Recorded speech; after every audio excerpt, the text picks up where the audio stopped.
Hello and welcome to the West Yorkshire Football Show. It's another episode of Leeds United Latest with myself, Stephen Brown, and as ever, Mr. Jason Booker. Good evening, everyone. Yeah, we're just going to have a little catch-up, our weekly catch-up all about Leeds United. We're going to get into all the transfer news, the gossip, and a couple of other little bits as well, which should be good. If you're watching along, please do get your comments in on what we're talking about. Smash the likes. And make sure you're subscribed as well. We're on Facebook, Twitter, and obviously YouTube as well. So please give us a follow if you're not already doing so on those platforms.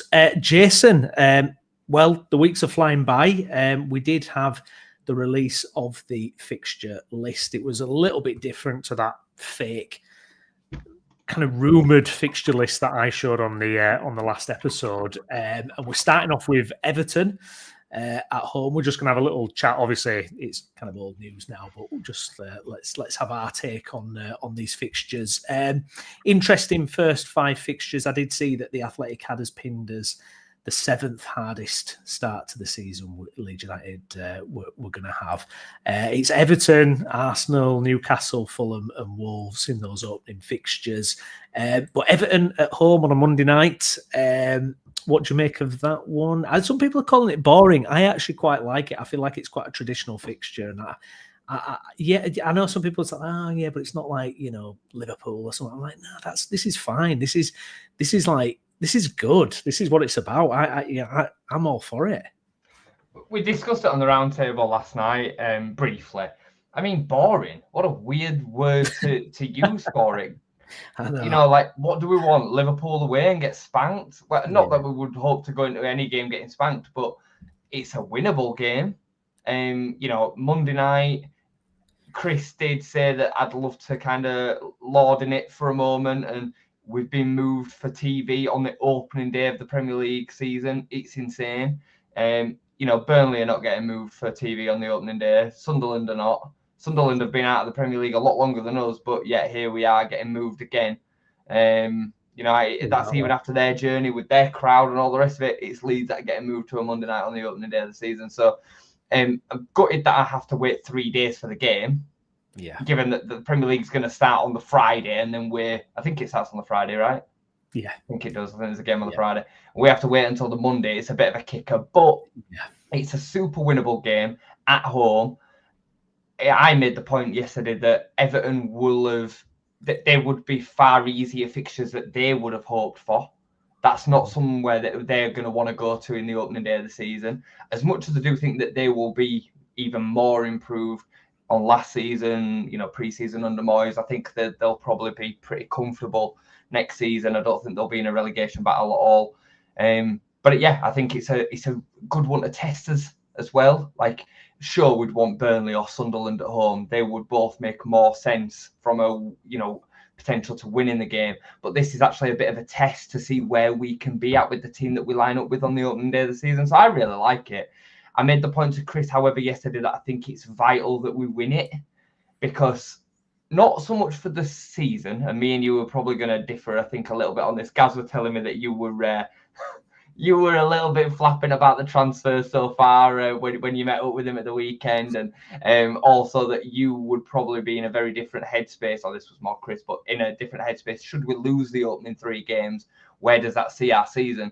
I wouldn't be in a position of write it off, we're already down if we lost the opening 3 games. But I do think it would have a big impact on the fans and Daniel Farke's potential position. So I think it's really vital that we win that game, because then if we do lose the next 2, Arsenal and Newcastle, I think fans would be able to swallow that.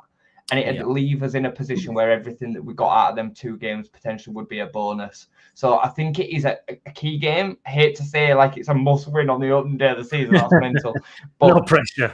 It does feel like it'd be important to take 3 points out of that game. Yeah. But excited. I'm excited. Yeah. Gavin, evening, guys. Evening, Gav. Thanks. Welcome along. Ryan, Ellen Road will be bouncing. Absolutely. Yeah, it certainly will. And it was interesting, actually, because I wanted to kind of get a barometer on what Everton fans thought about it. And that was very interesting as well, because there's Toffee TV, a YouTube channel, which I watch from time to time, just really good Everton fan channel. And they were talking a little bit about it, and they were saying that they don't like the idea of playing a promoted club on Sky TV on a Monday night, especially not Leeds United and Ellen Road. They were saying that Leeds are kind of, we get too much kind of attention, and we don't justify that attention. I was like, hey, come on, Everton, you're not meant to be having a go at us. I see like Everton and Leeds as kind of similar historic kind of levels, really. But yeah, they were having a little dig at us. But I think it's for mid. About it, to be honest. Well, sorry to interrupt you. I just think for mid-sized Premier League teams, it will feel a little bit like that, and I don't mean that in any sort of disrespect to an Everton, but they are a mid-sized Premier League team, and unfortunately for some of them, Leeds kind of come in and they are instantly more of a selling point, the more newsworthy than Everton have been for the last 20 years. That must sting, right?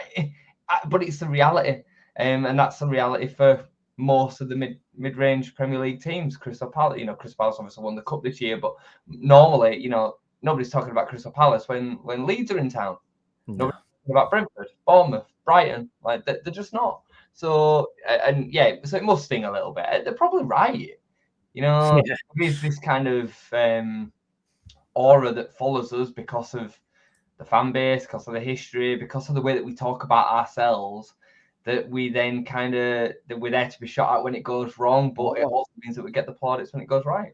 Or they were going right into it. They were like, well, they've only had, 2 successful spells in the history, Don Revie and Howard Wilkinson. They were name dropping, got the years out. I was like, don't use facts to win your argument. That's not I think you've hit the nail on the head. I think what it is with Leeds, it is that selling point, and you look at what we do commercially and how it just gazumps, teams that have been in the Premier League for over a decade. I mean, it's remarkable. We are a story. We cause a lot of hoopla. It's not always for positive reasons, I guess, but we're big time. And the fact that we've been moved to Monday Night Football, we get the first Monday Night Football. I mean, it's pretty astounding, really. Couldn't help but laugh.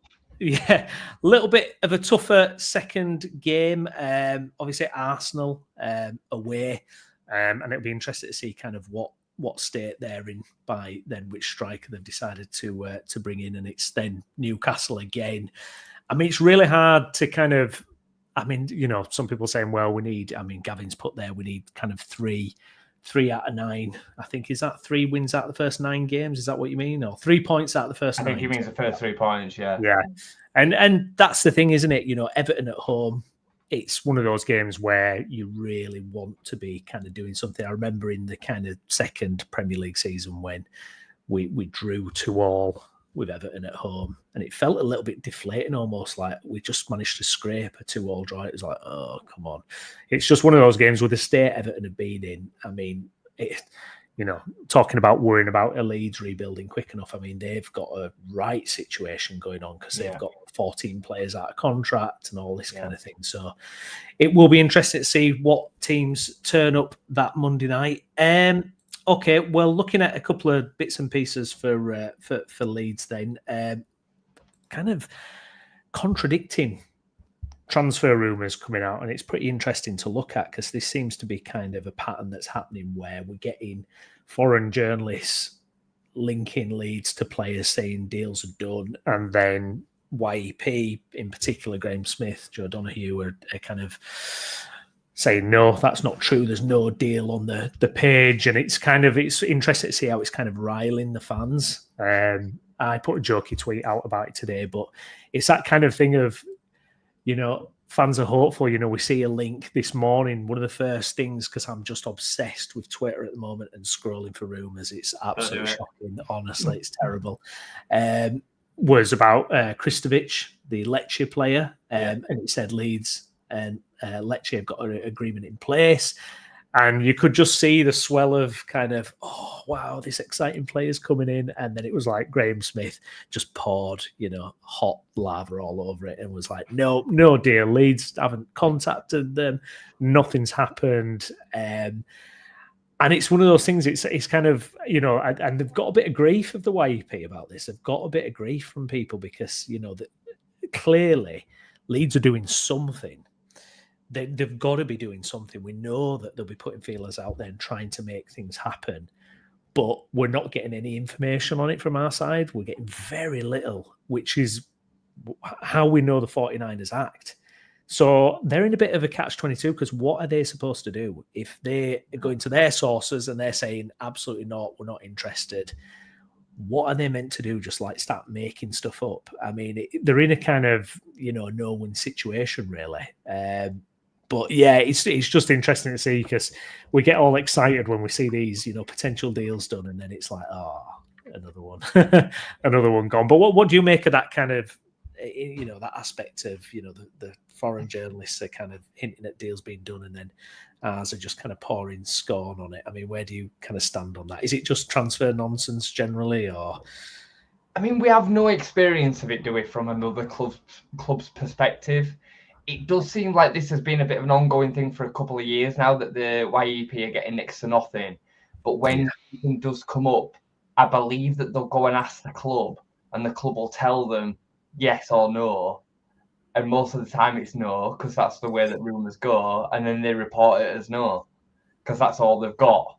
Do you know what I mean? And I think like some of these foreign issuers that are getting this information, they'll be getting it from an agent or another player or a source local at the other end of the rainbow, which will tell a very different story to the one that's probably close at Leeds. But Bijol was heavily linked abroad beforehand, and then that came to, them links didn't come from over here, they came from overseas resources to start with. So I can only believe that there's no smoke without fire with some of these, and the YEP are just, unfortunately for them, they're being kept at arm's length from the club with real information until there is until it's a signing, you know what I mean, until it's a little more concrete. So it's hard to say. Like I the way that I see it is, when a transfer comes up or a potential transfer comes up, does it make sense based on the recruitment policy that the club look to be going in the direction of?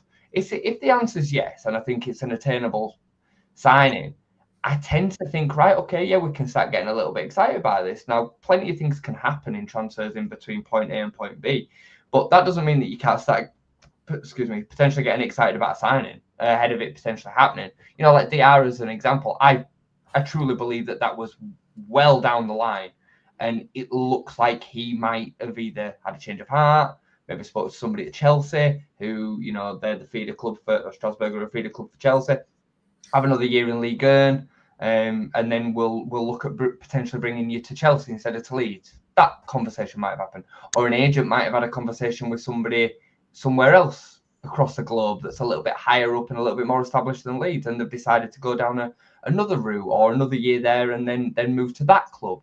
These parts all happen. Like, it's not just as seamless as what a lot of fans think. It's a very, very complicated, muddy process is signing a player. So just take it with a pinch of salt, but also you can take it on board and start to get somewhat excited. Like I say, Bijol, as soon as that was linked, it's pretty much day one of the of us being confirmed promoted was Bijol. It was really early, so that was clearly somewhere in the pipeline, way back, and it's come to fruition, hasn't it? So yeah, Ryan, as he says here, YEP seems very dismissive this pre-season, but as Gavin mentions here, Graham Smith did get an exclusive on Metcha.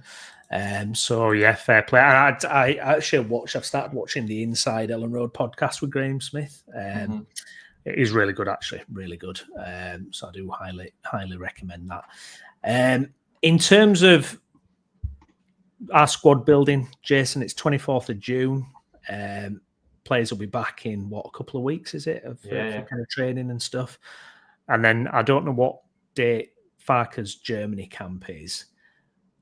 I have that a little bit in my mind. Like, I'd like to see a lot done before then. Not a lot, but I would like to see a lot more. The thing that I'm kind of not worrying about, worrying is the wrong word, but I'm just kind of, because the days are flying by, aren't they? I can't believe we're almost at July, and we finished the season such a long time ago. But it feels like there's still a hell of a lot to do with this squad, and it's a case of, you want to get as many people in the building for those early parts of pre-season and that camp as possible, don't you? course you do. Of course you do. I mean, Gaz said that you were a little bit worried about it, like I said at the show, and I'm laughing a little bit because I think, well, it's 24th of June. Like most players are still on holiday. I've had him signed on Football Manager, Jason. Yeah, I know just like that. Just like that. Yeah. But, like most of them will still be on holiday, and the ones that are not on holiday, I'll be playing in under 21 European Championships or away with a squad that's in the Club World Cup. You know what I mean? Like, So how much can you expect to happen? You know, Bijol signed and over the line. He wasn't anywhere with his national side or with his club side. Meslier was out of contract from the 1st of July, so he was kicking his heels until pre-season date. Like, they make sense. But for us to go out and sign an attractive player for 25, 30 million quid, the likelihood is that they're going to be somewhere. You know what I mean? Like, so I just think we have to just relax. Like, we've still made 2 signings. We've not seen anybody leave yet. So again, while the transfers are maybe not moving as fast as some would see or want to see, the conveyor belt going out isn't moving either, because other clubs are not ready to make these deals happen either. Like, there's a lot of moving parts that need to happen. So, you know, we haven't seen that much business go out on elsewhere in the league. Cunha's gone to Manchester United, and everybody's like, oh, well, Man United can sign him for 60 million. That's one deal. You know what I mean? There's a few, but there's not many, is there? No. You're talking an handful. No. And I think we've already signed 2 that I'm really happy with, especially Bijol. So, and, you know, that signing, I've made this point a couple of times on stream now, he's a signing that is a statement. Yeah. Our first signing for any money is a big statement signing. One in which it could have gone to any of the bottom half of the Premier League, including Manchester United and Spurs. I truly believe that. And Burnley and Sunderland could not have made that signing. They wouldn't have got it over the line. It wouldn't have been enough of an attractive proposition. So whatever we're selling out there is working for players that have got good pedigree. Both of them are at the prime of their careers, 26, 27-year-old, you know, like. So I've got nothing to worry about, and I don't think you should have anything to worry about, mate. One more before end of June. Can we just get one more before the end of June? There might be, but I think there'll be a lot in that first week of July. I think there'll be a lot of movement before the tour starts. So if it's the 7th of July, like Ryan says, I think it'll be before that camp goes. I think you'll see another 3-ish, something like that, and then a couple more a few more will end up joining. I still think we end up with another 5 to 7 on top of the 2 that we've already got. Yeah, that's what I think. How many of those would you have as starters? How many starters do you think that needs to be? Including them 2? Yeah. I think Bijol's a starter. I don't think Meslier will ideally be the number 9. I think Pirro will be in front of him, and then another 9. So including that other number 9, I'm going to say another 5. Left back, keeper, centre midfielder, 10, and a 9. So there's a lot to do. And then you could argue that we need another winger. You could argue that we need another starting winger. You know, like I like Nonto and Ramazani to a point. I think the potential is sky high, and I think Dan James starts the season as the starting number 7 on the right. But I would argue that we need a little bit of stardust on the other side that's ahead of them too. Is that right? I don't think that would be right. Not unless it were a worldwide ban. He might have been banned for Udinese at the back end of last season, but international suspensions don't usually carry over. No, they don't usually carry over to a new country unless it's a worldwide ban. But that tends to be down to stuff like drug related. You know, like having a 9-month ban or whatever. Yeah, I don't think that'll count, Gav. I don't think 2 yellow cards from Serie A count. Yeah, they don't cross over jurisdictions usually. No, please, don't be scaring me like that. It's fascinating, isn't it, to see, and you almost expect all of a sudden there's going to be a mad rush of transfer activity. It's just when you look at the scale of what has to be done, I'm like, ugh. I mean, if it was this time next month, would you be getting a bit nervous if it's still kind of? Course. But you know, when we went up, Brownie, I mean, you could say that side needed a lot of surgery. going. And I know it's different, apple and oranges, but we still had a lot of work to do, and we still went out and did a lot of work. If you think about it, we signed Rafinha, Llorente, Robin Koch. Who else did we sign in amongst that? Squad. Rodrigo came in. We still had a fair bit of work to do, didn't we? And we did it. Do you know what, Johnny? Oh, sorry to interrupt you, but do you know what's truly terrifying? So, in the second season, when we were in the Premier League, we conceded the most goals, I think, ever. And we only bought one defender that summer, Rasmus. That was it. That's all we did. That's like the worst. Wild, isn't it? Yeah. It is wild. I mean, yeah, the fact that we didn't get the sense of needing improvements in them areas on the back of that season is wild, including Meslier, by the way. So, it's pretty mad, really. Llorente ended up going out on loan. We had Robin Koch, who was always injured. And then we were left with Cooper, Ayling filling in at centre back, Rasmus filling in at centre back.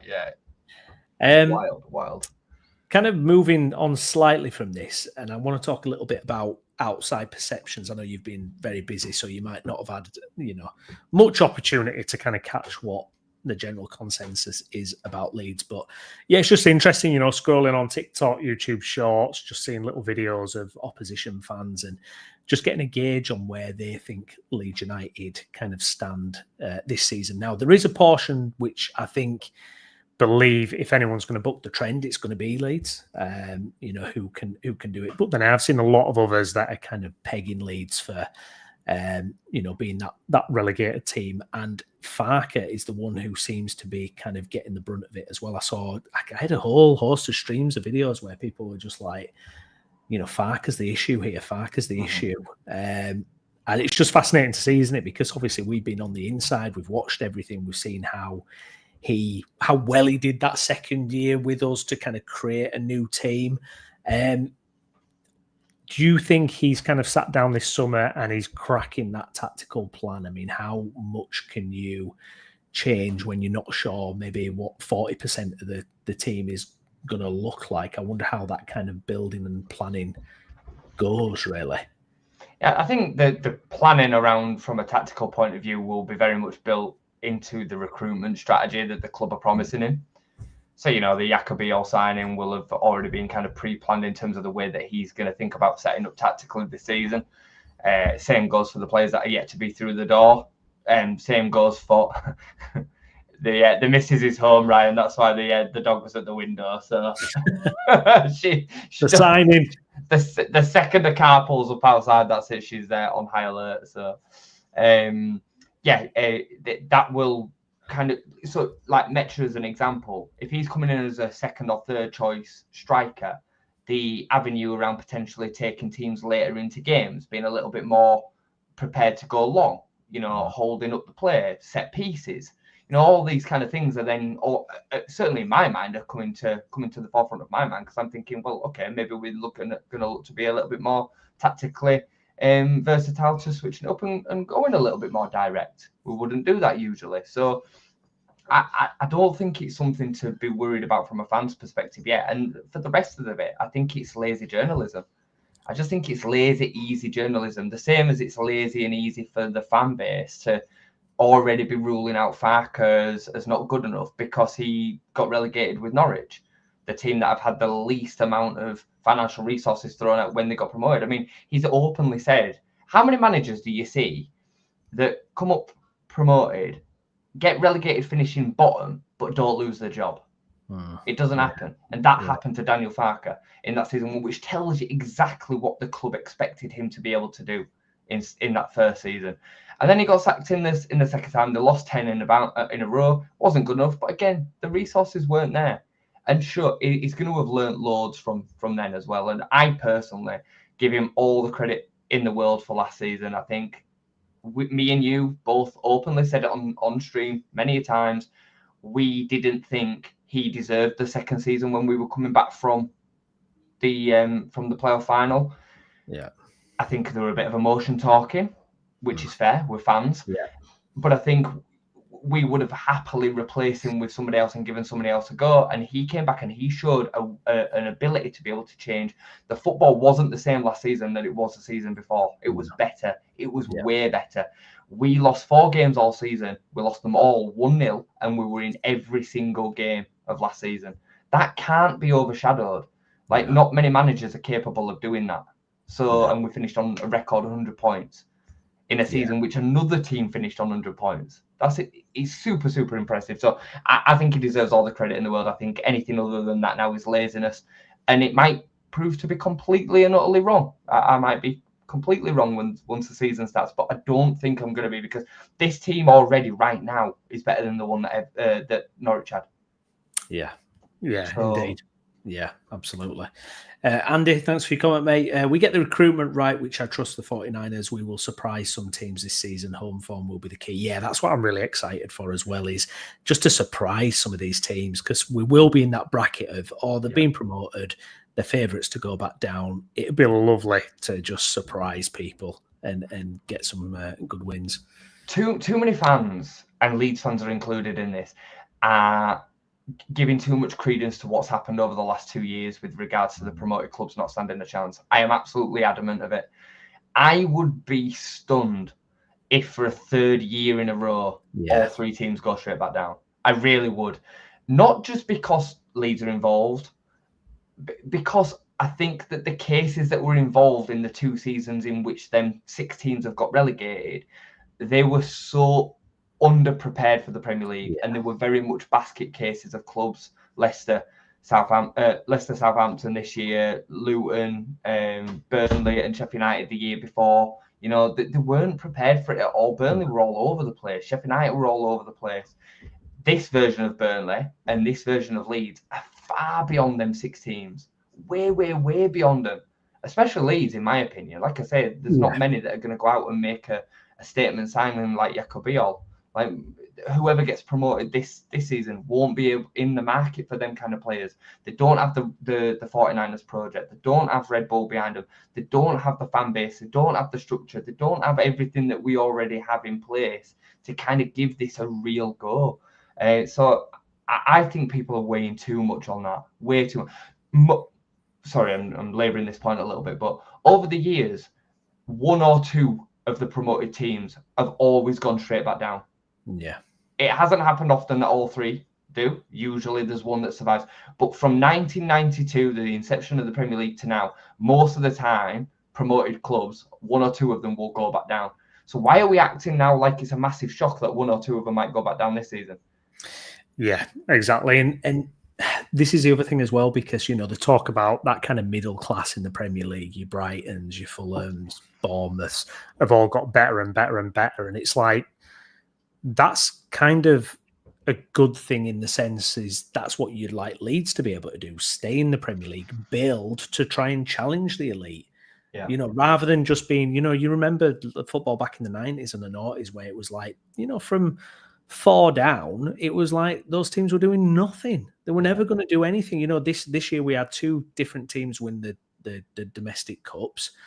You know, yes, the title was boring, relegation was boring, but, you know, football's always shifting, isn't it? You know, it's always shifting. And with the money in the game, you know, your Brightons and all this are able to, you know, bloody the noses of the bigger teams. And then that's why you end up with Man United and Spurs down the bottom. And, you know, it's good to mix it up. The hope, and I agree, I think the more you kind of look at why those teams went down is just plain old stupidity. Yeah. You know, let's pass it out from the back when we're clearly just going to get pressed to death and we haven't got a chance in hell. You know, that kind of thing is just stupid.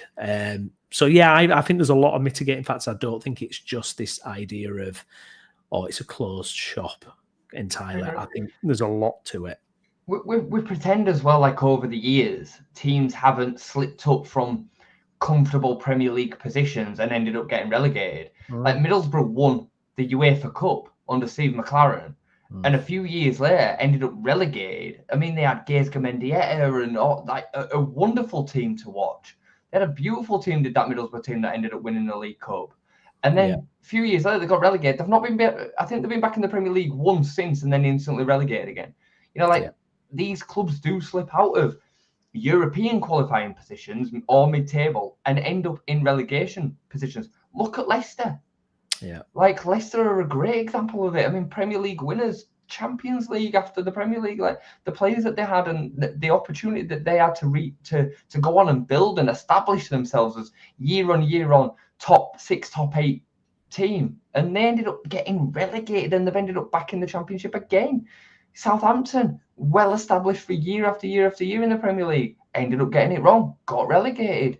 So, you know, to kind of just rule Brentford or Brighton or Crystal Palace out because they've been ran well for a few years, I think is really naive. Go and have a look at history. Like, it doesn't take much. I don't think you'll see many Leeds Uniteds, you know, and what we did, or Newcastle's. I don't think you'll see too many of them now. But Newcastle, when they did it, they're another great example, ended up falling into it. So I don't think it always has to be this reserved club for 4 or 5 teams that are all just not good enough. I think Burnley and Leeds could both have a really good fist at staying up this season at the expense of few of the names mentioned there by Robbie, Wolves, Brentford, West Ham. You know, they're all going to be in there. And I still think Manchester United will be in and around there. I really do.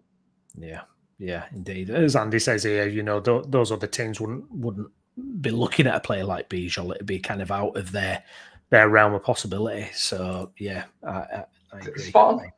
I agree. I nearly said Jack Harrison got a new contract then. Don't want to scare everyone. Dan James is apparently close to agreeing a new deal. You have to say richly deserved. We spoke a little bit about this last week because there was kind of rumours going on perhaps that he was only getting offered basically the same deal as he had you know, when he signed in the Premier League. Obviously, it's been moved forward since then.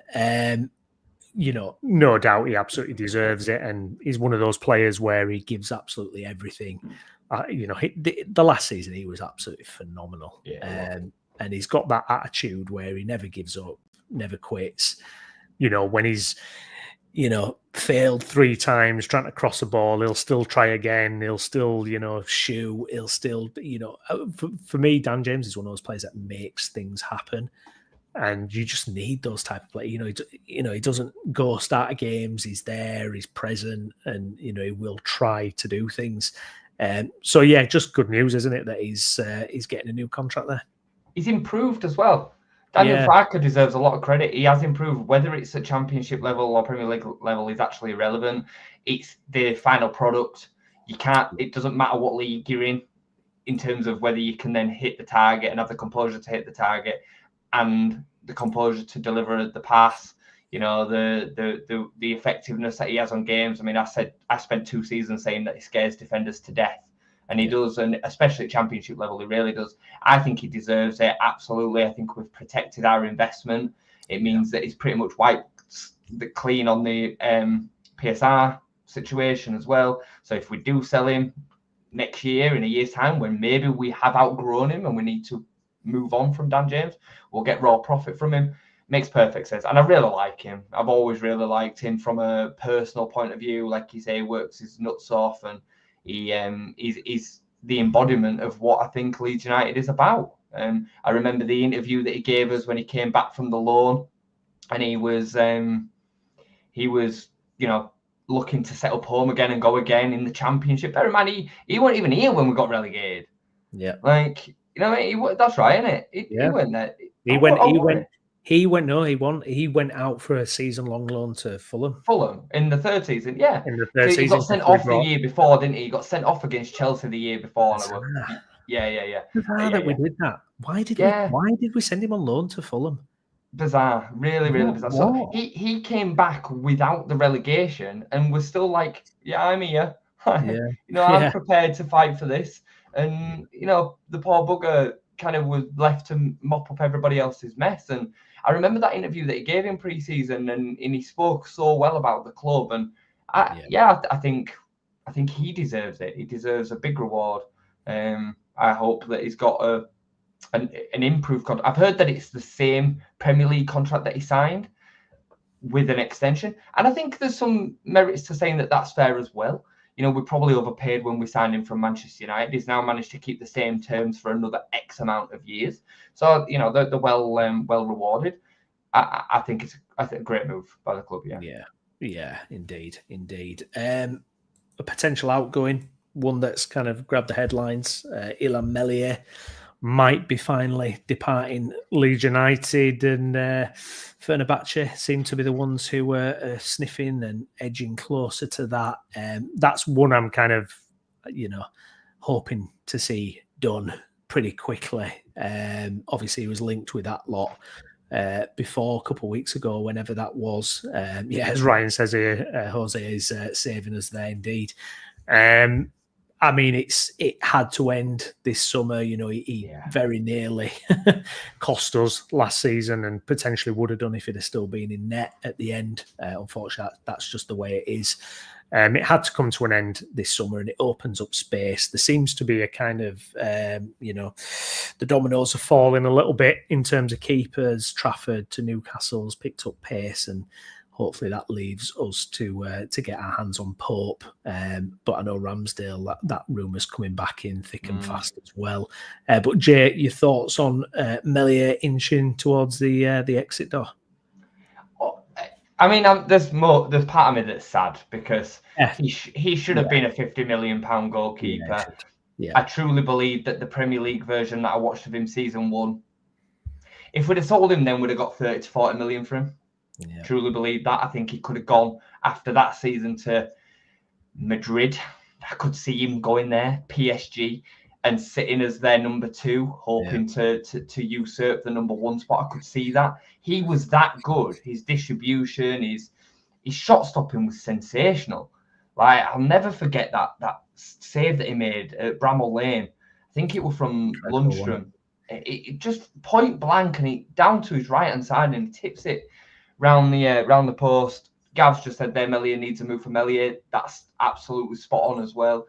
He needs a move for both parties. The club need it as well.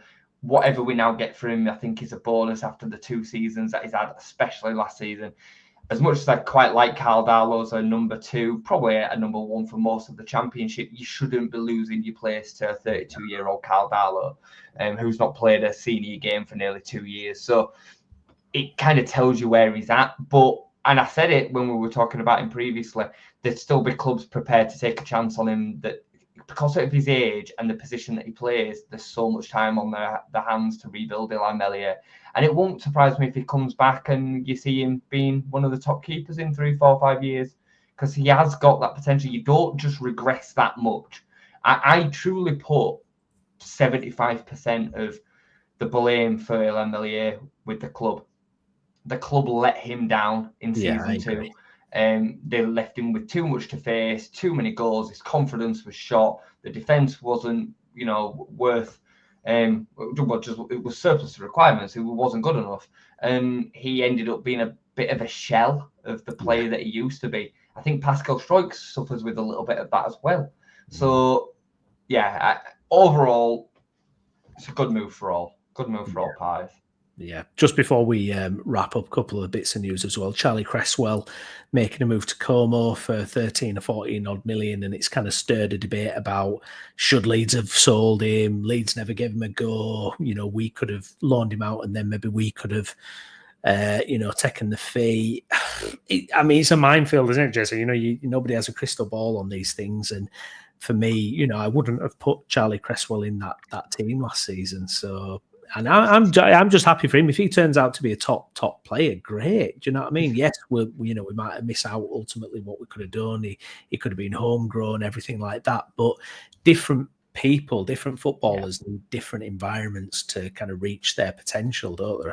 You see him fighting with Mateo Joseph the other day as well. I agree. This happens in football all the time. We get really wounded when it happens to us because it's our club. But players move on from teams all the time and then resurface somewhere else. And you have a set of fan base that's like, why did that happen? Look at Manchester United with Paul Pogba as an example. It's a great example. I mean, Manchester United have loads of them. Angel Gomez, is one that's kind of popping around at the moment. He basically left there. Laj Ramazani, if you want to talk about 11 million his potential fee, he left Manchester United for free.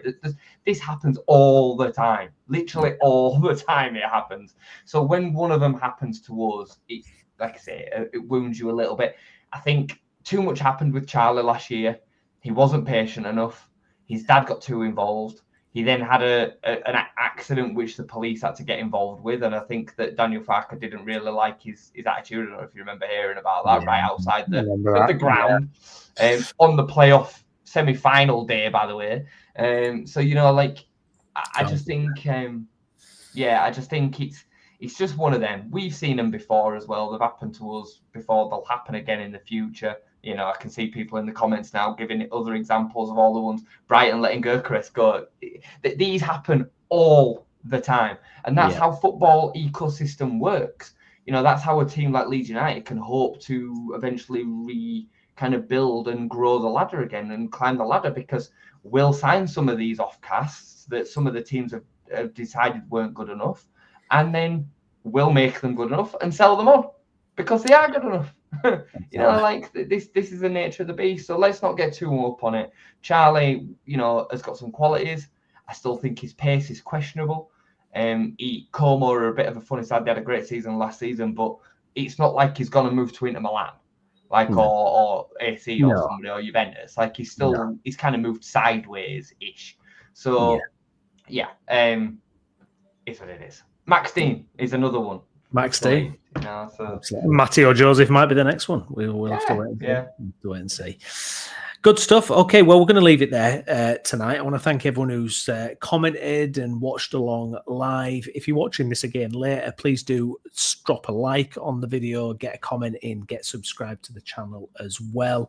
Myself and Jason, we will be back next week for another episode of Leeds United Latest. We've got loads on the channel at the moment. Catch up with a Monday night show from last night, and tomorrow an exclusive interview with ex-Halifax Town boss Chris Millington as well, which is going to be an interesting watch. Always a lot of interesting stories in West Yorkshire football, so do stay tuned for that. But I've been Stephen Brown. Alongside me has been Jason Booker. Jason, thank you very much, mate. Thank you, mate. And we will see you again soon. Thank you for watching. Bye-bye.